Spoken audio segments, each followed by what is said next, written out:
बस तुमसे रिक्वेस्ट कर रही हूँ, बस एक बार ये अबॉर्शन हो जाए ना, उसके बाद देखते हैं हमारे रिलेशनशिप का क्या करना है।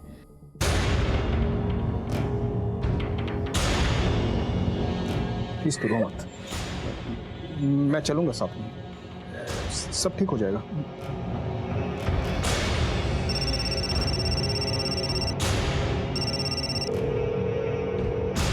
ये सिद्धार्थ फोन क्यों नहीं उठा रहे? सिद्धार्थ, तेरी इस हालत में भी तुम्हें तुम्हारी वाइफ की पड़ी हुई है ना? सिद्धार्थ, तुम्हें मेरी कोई फिक्र नहीं है? ऐसा नहीं है बेबी, प्लीज ऐसा नहीं है। फोन उठाओ प्लीज।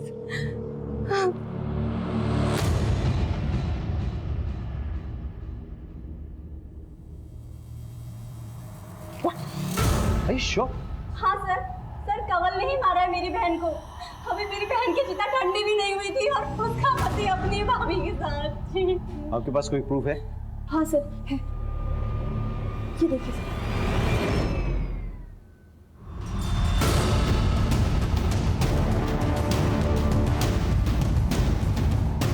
सर, मैंने कुछ नहीं किया सर। तेरे पवित्र रिश्ते की तो पोल खुल गई है। अपने बीवी बच्चों को क्यों मारा ये तू बताएगा या तेरी पूजनीय भाभी? मेरा यकीन कीजिए सर, हमने कुछ नहीं किया। कमीना है तो कमीना, गिराती है मुझे तुझ पर।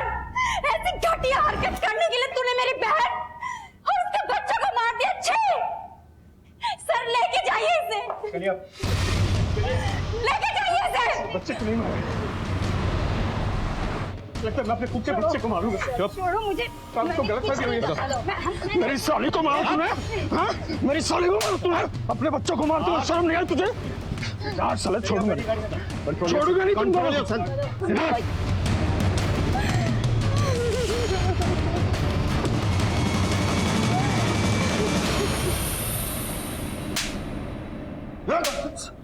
तब तक मारूंगा जब तक सच नहीं बोलेगा।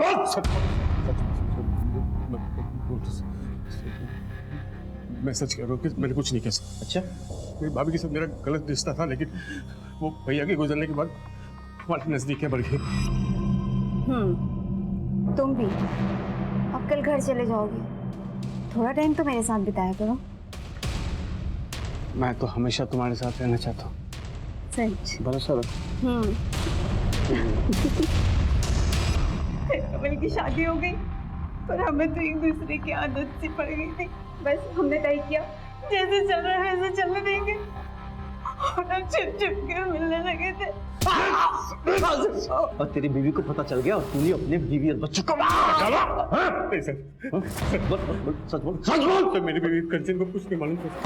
कंचन को पता भी चलता तो भी मैं इसको नहीं मारता sir. I loved her sir. ये छुप छुप कर मिलने से तंग आ गई होगी ना। और वैसे भी अभी तो तू सिर्फ 40 साल की है ना, अपने देवर के साथ तो लाइफ आराम से सेट कर सकती थी, लेकिन कंचन और उसके बच्चों के रहते तो ये सब कुछ पॉसिबल नहीं था और इसीलिए तुम दोनों ने मिलकर के कंचन और उसके बच्चों को मार डाला। नहीं, ये गलत है। कमल अपनी पत्नी से बहुत प्यार करता था, दुनिया थी वो उसकी। कंचन एक बहुत अच्छी लड़की थी, मैं उसका घर नहीं तोड़ना चाहती थी। मुझे जो चाहिए था वो मुझे मिल रहा था, फिर मैं उसे क्यों मारूंगी? मर सर, मर। तब तक मर जब तक सच नहीं बोलता और उसके बाद ही मरते रह सर। हमारे तमाम कोशिशों के बावजूद कमल और नीता इसी बयान पर टिके रहे कि उन्होंने ये खून नहीं किए। कमल दिल्ली में ही था और उसका अपने भाभी के साथ नाजायज संबंध भी थे, लेकिन हमारे हाथ कोई ऐसा पुख्ता सबूत नहीं लगा जिससे यह साबित हो सके कि उन्होंने ही ये मर्डर किए हैं। इसी बीच हमें एक लीड मिली। आगे बहुत सारे खबरी का फोन आया था। कंचन के घर से जो ज्वेलरी लूटे गए थे वो शाहदरा के पास एक ज्वेलरी शॉप में बेचे गए हैं। उठा लो ज्वेलरी। सब हाँ साहब, ये ज्वेलरी तो कल ही खरीदी है मैंने। चोरी का माल ही है, समझ में आया? माफ करना साहब, छोटा दुकान है अपना, छोटे मोटे लोग ही आते रहते हैं यहाँ पे। किसने भेजी थी? 2 लोग आए थे साहब, एक बाहर बाइक पे खड़ा था, एक अंदर आया था ज्वेलरी बेचने। सीसीटीवी है दुकान में? नहीं साहब, सीसीटीवी तो नहीं है। पहचान लोगे दोनों को? हाँ, एक को तो पहचान लेंगे सर। स्केच बनवा दो। जाइए इनके साथ।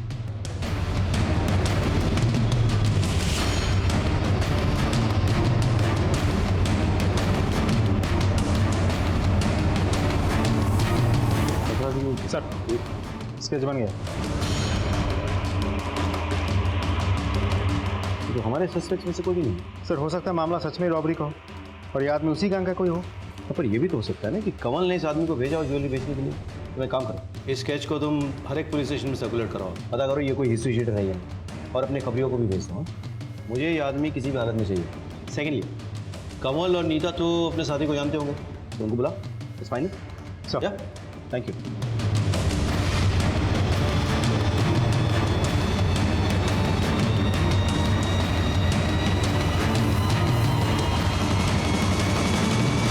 इसे पहचानते हो?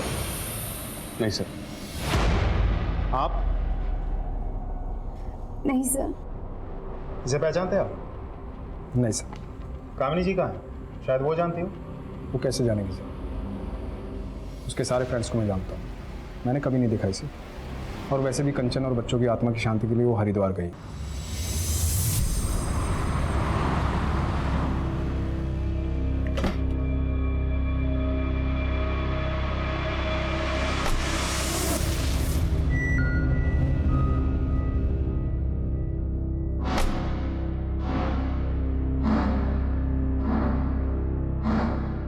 डॉक्टर, मुझे इसका ऑपरेशन करवाना है। हम दोनों ये बच्चा नहीं चाहते। ये आपकी पत्नी है? नहीं, ये मेरी गर्लफ्रेंड है। दरअसल क्या है ना, हम लिविंग रिलेशनशिप में रहते हैं, करियर की बात है।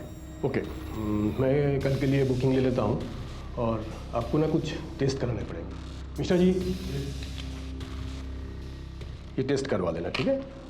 आप लोग जाइए इनके साथ।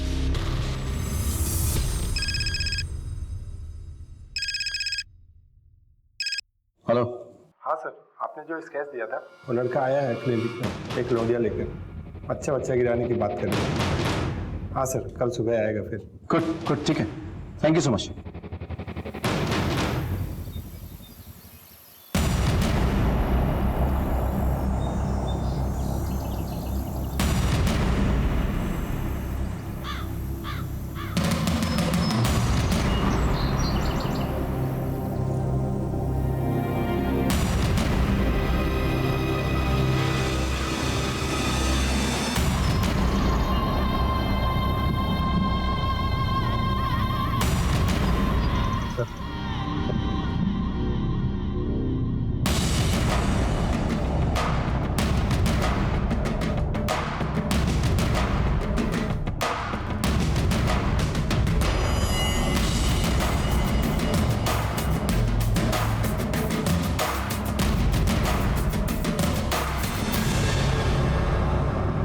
एक्सक्यूज मी,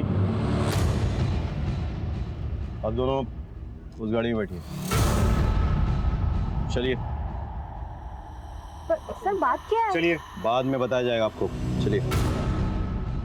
कामिनी जी, बताइए, आपने ये क्यों किया, कैसे किया और किसके साथ मिलके किया?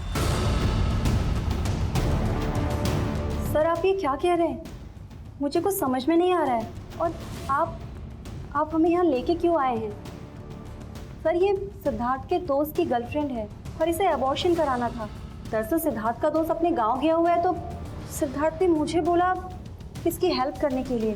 सर मेरा कोई अपना बच्चा नहीं है, तो बस मेरे मन में थोड़ा सा लालच आ गया था और मैंने रति को बोला कि वो इस बच्चे को रहने दे, और सर वो इस बात के लिए राजी हो गई। नहीं डॉक्टर, हम ये बच्चा चाहते हैं। ये तो अच्छी बात है, गुड डिसीजन। तो आप इनके बॉयफ्रेंड को जानती हैं? क्यों? अभी भी तो आपने कहा कि वो आपके पति का बहुत अच्छा दोस्त है। हाँ सर, वैसे तो नहीं जानती हूँ, बस उसका नाम जानती हूँ, रवि। इसे पहचानती है? हाँ सर, यही है रवि। सर रवि, गौतम और मेरे पति बहुत अच्छे दोस्त हैं। 11 जुलाई को मेरी कार चोरी हुई थी सर। लगता है ये गौतम वही है जिसके कार से एक्सीडेंट हुआ था। गौतम तो कामिनी जी, क्या आप जानती हैं जिस शख्स के गर्लफ्रेंड को आप हेल्प करने की कोशिश कर रही हैं उसका शायद डायरेक्ट ताल्लुक आपकी बहन के मर्डर से है। क्या? या जो गहने आपके बहन के घर से गायब हुए थे ना, उनको रवि नहीं बेचा है। तो कहाँ है तुम्हारा बॉयफ्रेंड? सर रवि मेरा बॉयफ्रेंड नहीं है। तो फिर कौन है वो हॉस्पिटल क्यों गया था? बच्चा किसका है ये? बोलना। बच्चा किसका है? सिद्धार्थ। क्या बकवास कर रही हो तुम? बकवास नहीं, मैं सच बोल रही हूँ। सिद्धार्थ ने मुझे बोला था कि वो मेरे साथ हॉस्पिटल नहीं जा पाएंगे, वो अपने किसी दोस्त को भेजेंगे और उन्होंने मुझे रवि से इंट्रोड्यूस कराया। मैं रवि के साथ क्लिनिक गई।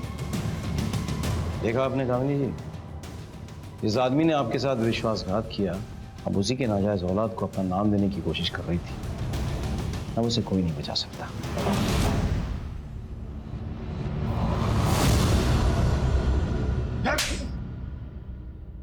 चल। सर कंचन को मेरे और रति के बारे में पता चल गया।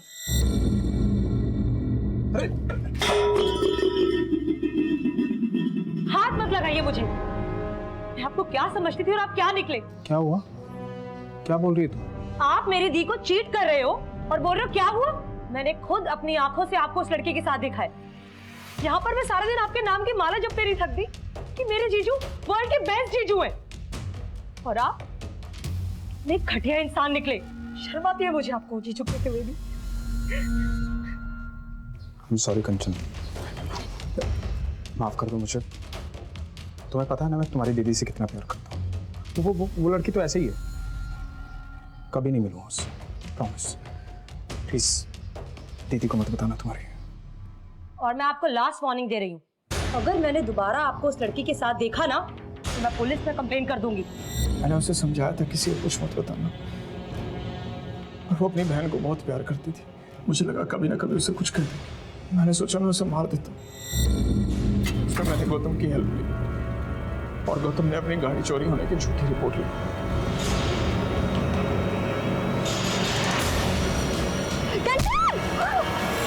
वो बच गई थी सर। मेरी टेंशन और बढ़ गई थी। मुझे लगा कि मुझे खुद उसे मारना होगा। मैंने अपनी बीवी कामली के कपड़े पहने और मैंने रास्ते से लेडीज साइकिल उठाई और फिर मैं कंचन के घर गया।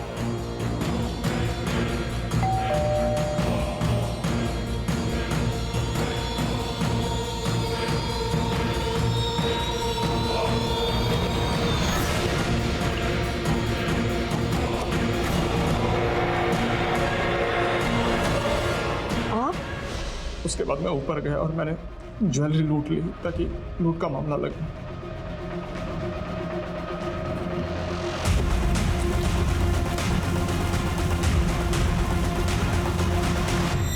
मैंने सारी ज्वेलरी गौतम और रवि को दे दी और मैंने उन्हें कहा था कि इसे बेचना मत, पर वो साले कमीने। वो कमीना है? कमीना तूने उस औरत को मारा जो तुझे इतना मानती थी, इतना भरोसा करती थी, और सिर्फ उस औरत को नहीं, तूने उसके 2 मासूम बच्चों को मार डाला। तुझे तो जो सजा मिले वो भी कम है। तेरे जैसे लोगों के कारण अपनों पर से भरोसा उठ जाता है। विश्वासघात बाहर से नहीं आते हैं, तेरे जैसे घर में पैदा होते हैं।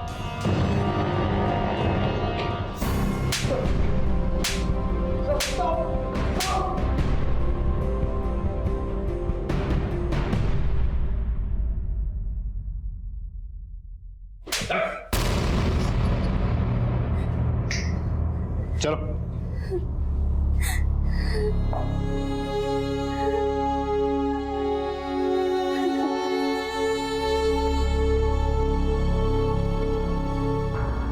कंचन को अपराध से पहले बार बार दस्तक मिली। उसने गोलगप्पे वाले के पास सिद्धार्थ की गाड़ी में रति को देखा, दोनों को कैफे में रोमांस करते देखा। झंडे वाले मेट्रो स्टेशन में भी उसने दोनों को देखा, लेकिन वो इस दस्तक को समझ नहीं पाई। वो ये नहीं समझ पाई कि जो आदमी अपनी पत्नी को धोखा दे सकता है वो किसी भी हद तक गिर सकता है। लेकिन उसने इस बात का जिक्र अपने दीदी से नहीं किया, क्योंकि वो अपने दीदी के घर में दरार नहीं पैदा करना चाहती थी। वो तो इस दस्तक को भी नहीं पहचान पाई कि उसकी दीदी कामिनी के मन में उसकी और जीजाजी को लेकर शक पैदा हो गया था। यहां तक कि कामिनी ने भी एक दस्तक को नजरअंदाज किया। जब गौतम की गाड़ी ने कंचन को टक्कर मारने की कोशिश की, तब कामिनी को ऐसा लगा कि ये ड्राइवर जानबूझकर कर रहा था, लेकिन उसने इस बात को सीरियस नहीं लिया। वो अपने प्रॉब्लम्स में इतनी उलझी हुई थी कि उसने इस दस्तक को सुनकर भी अनसुना कर दिया।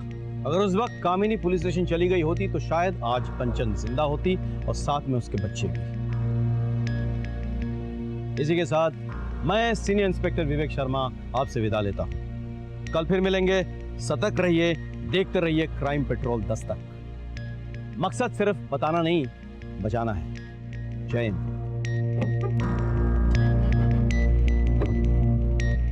कैसे लग रहा है मेरा नया लुक? पता है मैं बोर हो गई थी। ये बहुत अच्छा लग रहा है। तो इस बात पे सेल्फी तो बनती है ना? क्यों नहीं, जल्दी से।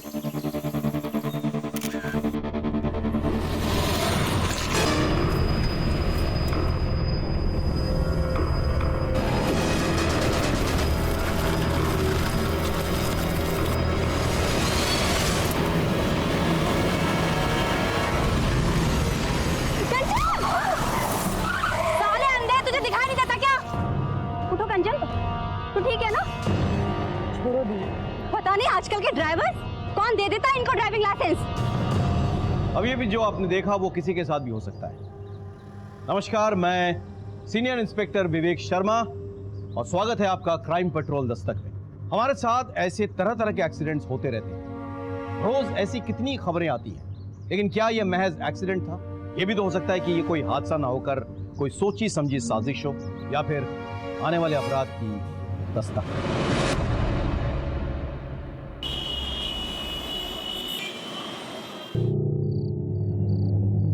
कब आओगे? अरे कानपुर तो जा रहा हूँ मैं, 3 दिन में वापस आ जाऊंगा। वो शर्ट मत रख, टाइट हो गई है। जीजू को देखो, रोज सुबह उठकर जॉगिंग करने के लिए जाते हैं।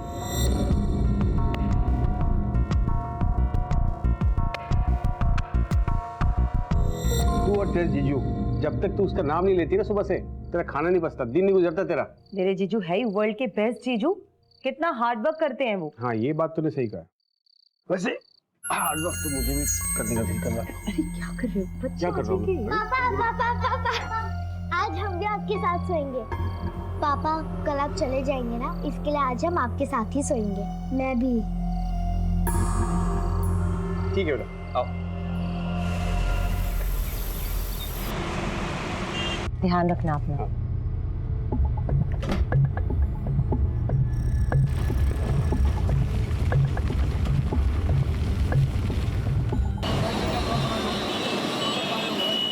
टेस्टी थे ना गोलगप्पे? तुम्हारे साथ सब टेस्ट लगता है। चलो मैं पे करके आती हूँ। भैया 2 प्लेट के कितने हुए? ये लो। Thank you. मम्मी, उधर देखो मौसा जी की कार।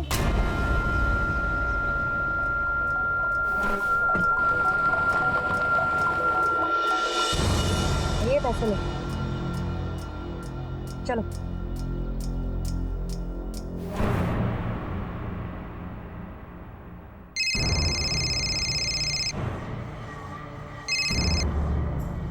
हाँ सुनीता, बोल। कंचन, हम लोग सनशाइन कैफे में बैठे हैं, जल्दी आ जा। चल ठीक है, मैं आती हूँ। आ रही है।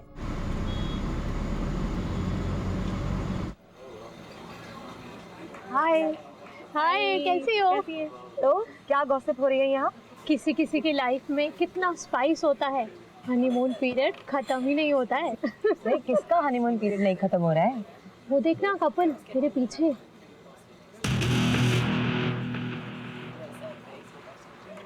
जीजू? वो तेरी दी जीजू है क्या? नहीं नहीं, वो पीछे से देखने में मुझे ऐसा लगा मेरे जीजू। कोई और है। ओके, अच्छा सुनो, मैं चलती हूँ, मुझे बच्चों को ना पिक करना ट्यूशन। अरे अभी तो आई हो, क्या बैठ रहा हूँ थोड़ा सा। नहीं नहीं, लेट हो रहा है, मैं ना फिर कभी आऊंगी। हाँ अच्छा, तू भी ना। Bye bye.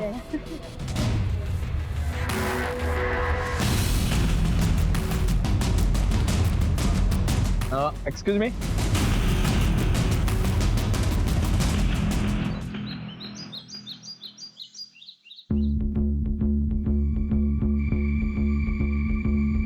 क्या कर रहे हो तुम दोनों?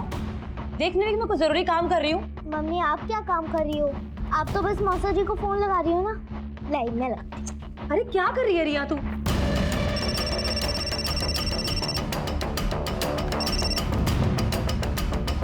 हेलो साली साहिबा। मौसा जी, मैं आपकी साली साहिबा नहीं हूँ, मैं आपकी रियू हूँ, रियू। ओह, तो हमारी रियू को कैसे याद आई हमारी? मुझे नहीं आई, मम्मी को आई। वो तो बार बार आपको फोन कर रही हैं और काट रही हैं। कुछ इंपॉर्टेंट काम होगा फोन दो जरा। सुना है कोई हमारी याद में बहुत तड़प रहा है। जीजू वो जुबान भी कांप रही है। बहुत मिस कर रही हो क्या? कवल कहाँ है? वो तो बिजनेस ट्रिप के लिए बाहर गए हुए हैं। अच्छा तभी। आ जाऊं? साथ में तुम्हारी बोरिंग दीदी को भी ले आता हूँ। वो बच्चे संभाल लेगी और हम मस्ती करेंगे। वो जीजू एक्चुअली मुझे आपसे कुछ बहुत ज़रूरी बात करनी थी। क्या हुआ कंचन को? आओ मैं बात करती हूँ। क्या हुआ तुझे? नहीं दीदी कुछ नहीं, मैं बाद में बात करती हूँ। हाँ हेलो कंचन, काट दिया?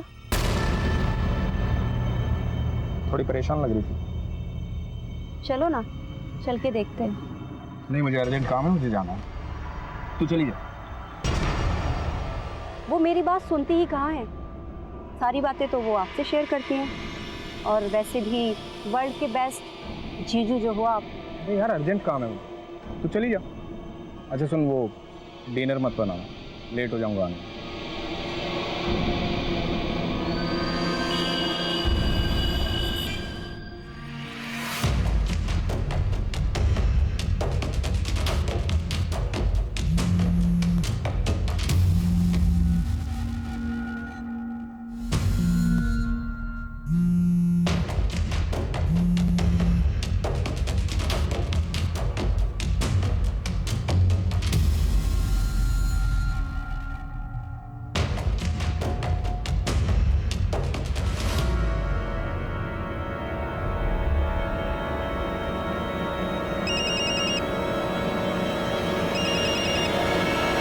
जीजू? इतनी रात को भी जीजू की याद आ रही है तुम्हें? हाँ, अब जीजू का नाम लेके इतना भी मत जला। नहीं वो एक्चुअली जीजू का कॉल आने वाला था तो मैंने सोचा कि। तो ठीक है ना? हाँ क्यों? नहीं थोड़ी परेशान लग रही है तुम। नहीं बस आपको मिस कर रही हूँ। मेरी हॉट बीवी, मेरे बच्चों का ख्याल रखना। कानपुर से जल्दी आकर हॉट बीवी और बच्चों को ढेर सारा प्यार दूंगा मैं। अभी रखता हूँ। Love you too, bye bye.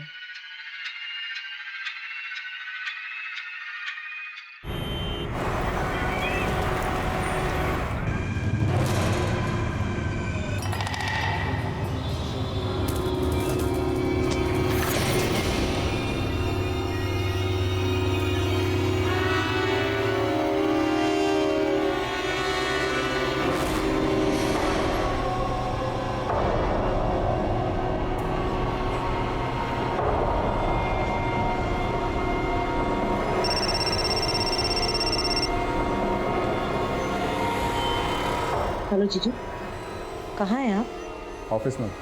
अच्छा आप घर आ जाइए, मुझे आपसे कुछ ज़रूरी बात करनी है। बच्चे कहाँ हैं? बच्चे ट्यूशन गए हैं। बाय।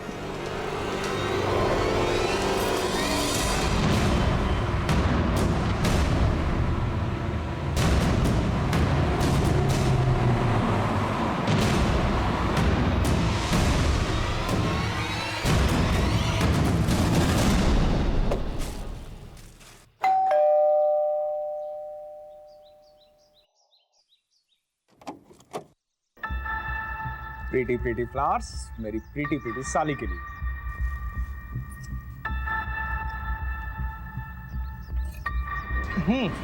बोल। मैं चाय बना के लाती। अरे तुम्हारे हाथ की अदरक की चाय? सुनना मैं हेल्प करता हूँ। भाई मेरी साली और उसके हाथ की चाय, दुनिया में इन दोनों का कोई मुकाबला नहीं है। चाय पत्ती, हाँ चाय पत्ती चीनी, पता है तुम्हें? वो तो तुम्हारी दीदी पहले मिल गई। तुम्हारी दीदी पहले नहीं मिलती ना, तो शादी तो मैं तुमसे करता। हाँ मिल्क, ये रहा मिल्क, ये लो। तो ठीक तो है ना?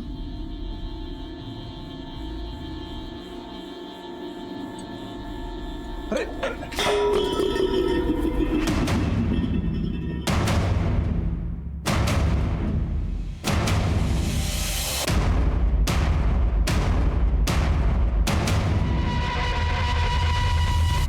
I'm sorry.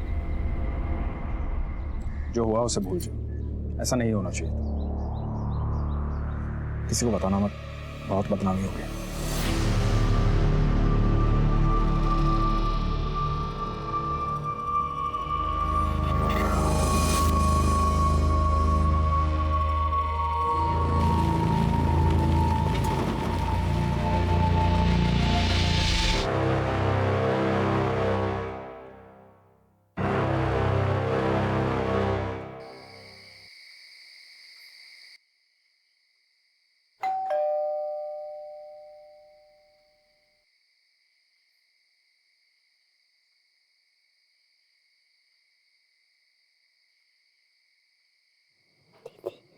दीदी लगता है डैडी आ गए।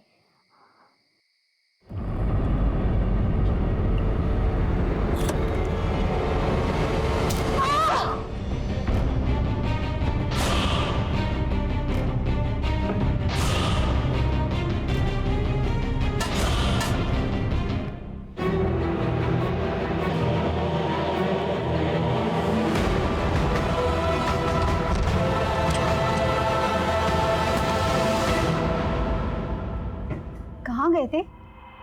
अरे वो बिजनेस का कुछ काम आ गया था इसलिए।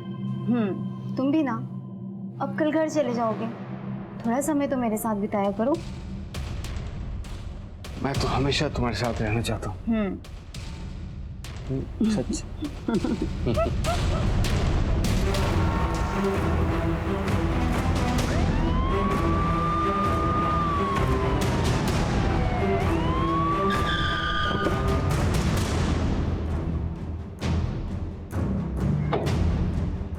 सर, एक औरत और 2 बच्चों की हत्या हुई।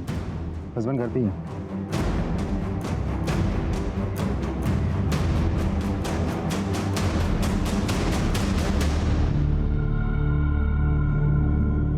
ये कब और कैसे हुआ? पता नहीं सर, मैं बाहर कानपुर गया था, घर आया देखा।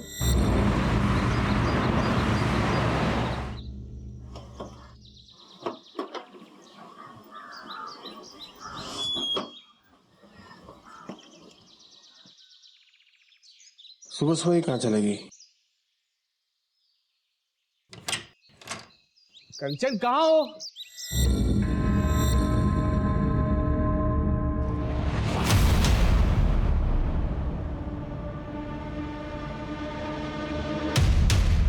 सर, मुझे तो ये रॉबरी का केस लगता है।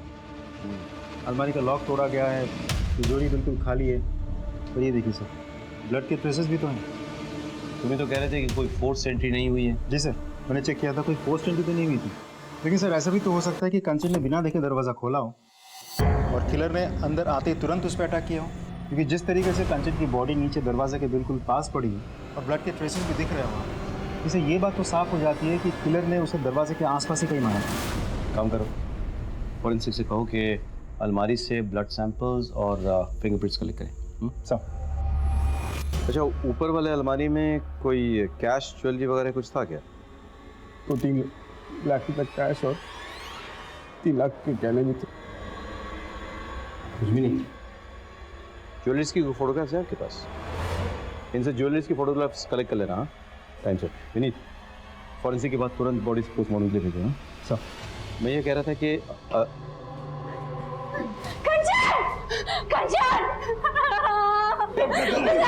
एक्सक्यूज मी, आप लोग कौन है?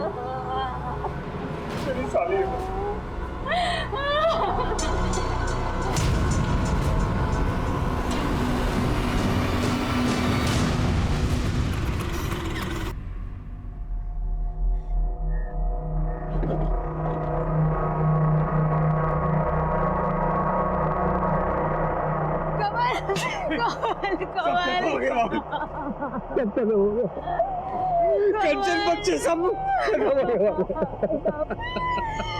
मैंने तुझसे कहा था कंचन की कुंडली में दोष है, उसे अकेला मत छोड़ना। तूने एक बात नहीं मानी। कामिनी, भाभी संभालिए अपने आप को। भाभी भाभी है, नीता भाभी।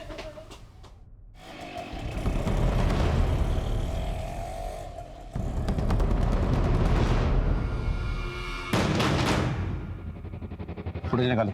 सर, कंचन को अपराध की दस्तक मिली थी पर उसने नहीं सुनी, जान गंवा बैठी और साथ ही साथ उसके 2 मासूम बच्चे भी मारे गए। इनिशियल इंक्वायरी में हमें फैमिली में कोई प्रॉब्लम नहीं दिखी। हमें लग रहा था कि यह कोई लूटपाट का केस है। ऐसे में कुछ नए एविडेंसेस हमारे हाथ आए। सर, फॉरेंसिक और पोस्टमार्टम रिपोर्ट आ गई है। तीनों के स्कल में फ्रैक्चर है सर पे किसी भारी चीज से मारा गया। वैसे घर में मुझे कोई सस्पिशियस फिंगरप्रिंट नहीं मिले, लेकिन हाँ सर, ये घर के बाहर की जो फुटेज है, यहाँ मुझे कुछ सस्पिशियस लग रहा है। मैं आपको फुटेज दिखाता हूँ।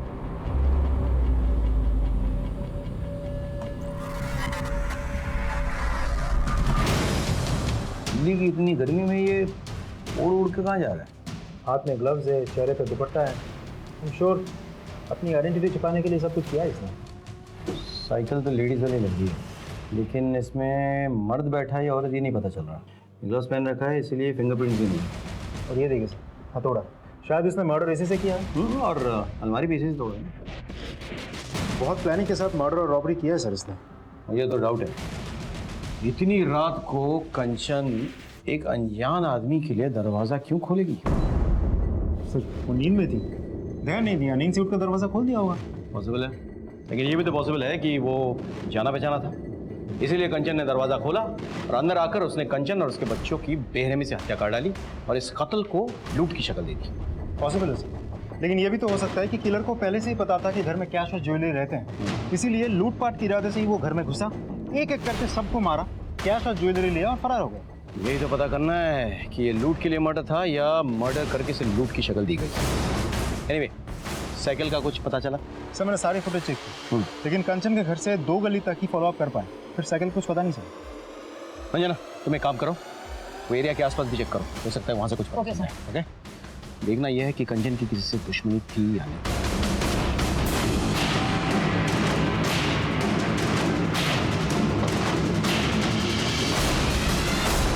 नहीं सर, कंचन की किसी से कोई दुश्मनी नहीं थी सर। उसकी तो कभी किसी से छोटी मोटी लड़ाई भी नहीं हुई सर। सर कुछ कहना है? सर कुछ दिन पहले की बात है, मैं और कंचन मार्केट में थे और जब हम मार्केट से घर लौट रहे थे तो तभी एक कार बहुत तेजी से कंचन की तरफ आई